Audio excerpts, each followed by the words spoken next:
memelihara sapi itu tidak melulu tentang ini ya, apa namanya, komoditas ya, atau sesuatu yang kita jual belikan, tapi juga ini adalah makhluk hidup yang kita diberi amanah ya, untuk bagaimana merawatnya dengan baik gitu ya. Jadi selain digemukkan di kandang, sapi saya ini juga sering saya bawa keluar kandang atau di angon ya, seperti ini di belakang saya ini. Dia senang sekali kalau sudah dibawa ke luar kandang gitu ya. Dia bisa lari-lari, bisa makan rumput sepuasnya gitu ya. Salah satu keasikan kalau kita melihara ternak itu salah satunya itu ya, kita bisa berinteraksi dengan hewan ternak kita. Walaupun memang apa namanya, dia jadi komoditas yang kita bisa ambil keuntungan darinya, tapi selain keuntungan komersial, kita bisa juga mendapatkan keuntungan secara ini ya, apa namanya ya, secara sosial lah ya, sosial atau hubungan interaksi ya, antara manusia dengan binatang peliharaan gitu ya. Di banyak apa namanya, di banyak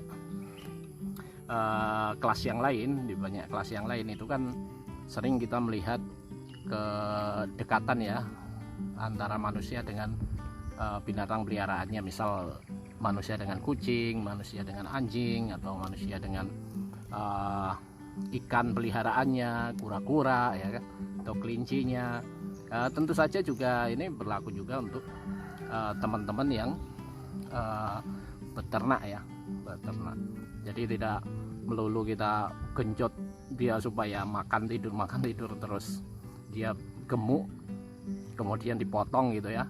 Tapi di sisi yang lain kita sebenarnya bisa mengambil apa namanya, sisi positif dari kita memelihara makhluk ciptaan Allah ini ya. Jadi seperti apa sih kita mengenal gitu ya hewan ternak yang kita pelihara. Seperti saja contohnya adalah seperti ini. Jadi walaupun kita gemukkan di kandang, tapi di beberapa kesempatan, khususnya di sore hari yang sudah agak apa namanya, sudah agak tidak panas gitu ya, kemudian tidak hujan, itu bisa kita bawa keluar kandang. Sapi saya ini sangat senang sekali ya kalau dibawa keluar kandang. Dia kadang-kadang ngajak kita lari-lari, kemudian dia lompat-lompat gitu ya. Ya maksudnya seperti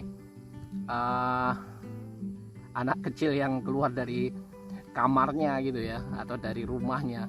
Dia merasa di kandang itu terbelenggu, diikat gitu ya.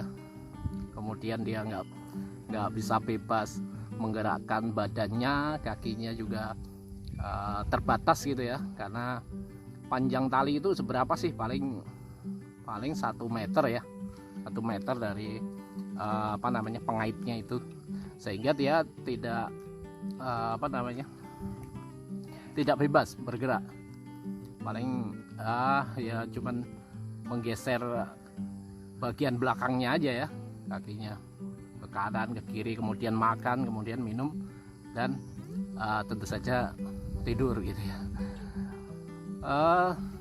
Inilah yang saya lakukan tiap hari ya. Apabila ada momen yang pas gitu ya, saya akan bawa angon ini, sapi saya itu keluar gitu ya. Ini perkembangannya cukup bagus ya. 2 minggu yang lalu ini nggak kelihatan seperti ini nih, jadi kurus sekali. Karena apa? Karena waktu itu saya masih eksplorasi tentang pakan ya, tentang pakan. Mungkin di video yang satunya sudah saya bahas juga seperti apa sih apa namanya, pencarian atau explore ini ya, pakan untuk ternak saya ini. dari mulai kulit singkong, kemudian ungguk basah, dan sekarang ungguk kering ya. Nah, tentu saja itu berpengaruh ya, karena makanan itu apabila ternak kita itu suka, senang sekali, dia akan makan dengan lahap, kemudian dia akan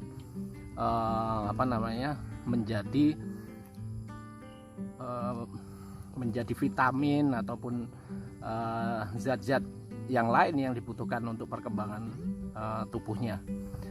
Dan tentu saja dengan dibawa keluar gini, ternak kita juga menjadi sangat enjoy ya, dia senang, sehingga pertumbuhannya juga pasti akan lebih baik lagi.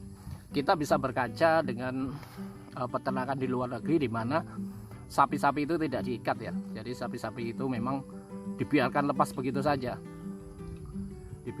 begitu saja, sehingga dia akan bergerak bebas, dia akan bahagia, dia akan senang, dia makan yang dia sukai, dia jalan ke sana ke sini, sehingga otot-ototnya bisa terbentuk dengan baik. Nah, kalau kita gemukkan di kandang, saya rasa otot-ototnya tidak akan terbentuk dengan baik, sehingga yang akan banyak adalah lemaknya ya.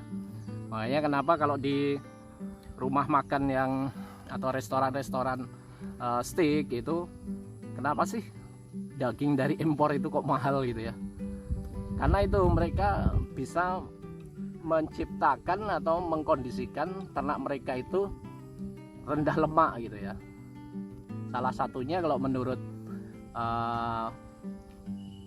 pemikiran saya sih, salah satunya si ternak itu dibiarkan bebas bergerak, sehingga lemak-lemak itu akan terbakar. Untuk penggemukan tentu saja mereka akan disupport juga dengan vitamin atau multivitamin, kemudian probiotik, dan segala obat-obatan untuk penggemukan ya. Tapi di sisi lain mereka akan menjaga ternak-ternak mereka itu sedikit lemaknya, sehingga dengan sedikit lemak maka harga jual dari dagingnya sendiri akan sangat tinggi.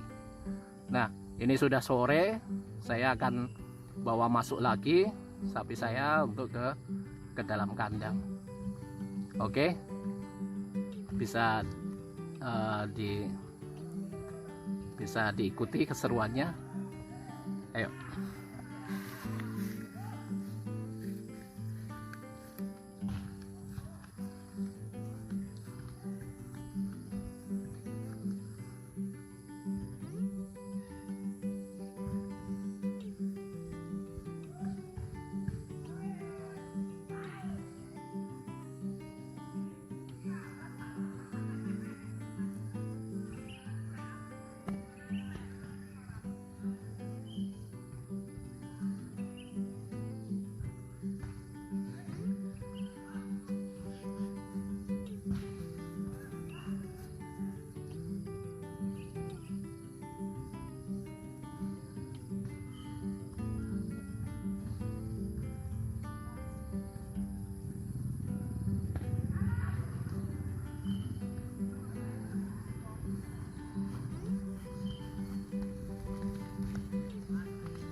besok itu sudah saya bawa masuk.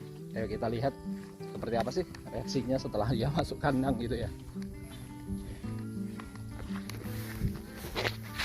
Nah, ini bisa dilihat ya, dia langsung lahap makannya setelah tadi dia bisa lari-lari, jalan-jalan, mungkin dia lapar gitu ya. Nah, dia bisa lahap sekali nih makannya tuh. Nah, kayaknya dia memang energinya banyak pakai tadi selama di Angon.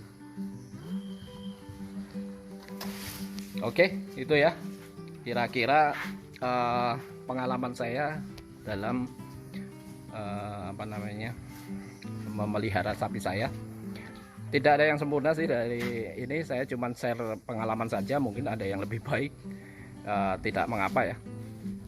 Ini adalah share pengalaman, harapannya teman-teman juga mempunyai pengalaman yang unik lainnya ya terkait peternak sapi ini. Oke, salam dari saya luar biasa, Rivaru Farm.